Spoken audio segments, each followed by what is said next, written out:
kuvaa. Mitä se nyt? Tehdään nyt sitä panoraamaa. Mitä nämä noita hyviä sukulaistaloa kuulemma tässä jossakin tuossa. Nyt tippuu Matin toinen silmä.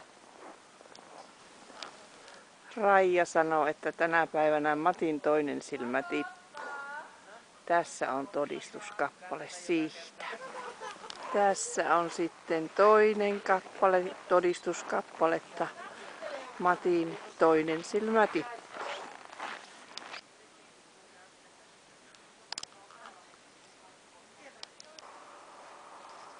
Näkymä opiston pihapiiristä Oulujärvellä.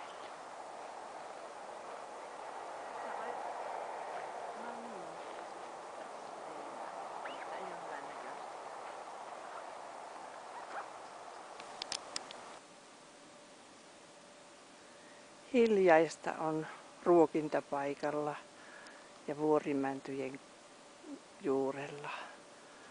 Iloisia kevään jälkiä hangella. Onko tässä jotkut marssikilpailut nyt vai? Ei varmaan.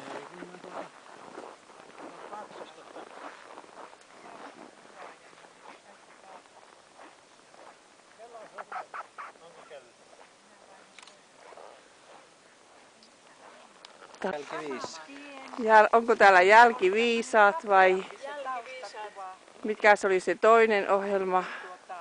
Se oli koko siellä taustalla, niin ne meni kaikki ne ohjelmat. Eihän tässä sinne ääntä voi mistään tulla, jos ei kukaan puhu mitään. No, koittakaa nyt puhua. Siis puhuako? Niin. Suut käypi niin mahdottoman kovaa. Sinä olit mun Niin vaan vieressä taustakuvan vaihdetta, minä en enää muista, miten sitä taustakuvan vaihdetaan. Joo. En minäkään. Hattu! Ja sitten hermot petti, kun korvat palentui, niin minä tämän hurttuukin panin vielä hatun päälle. Ei oo ihme, jos vastaan tulijat katsomaan.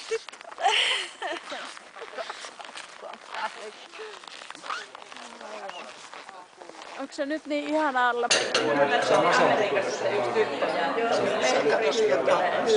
Näettekö se sitä mun? Ei sillä, no joskus vähän rivahtavia.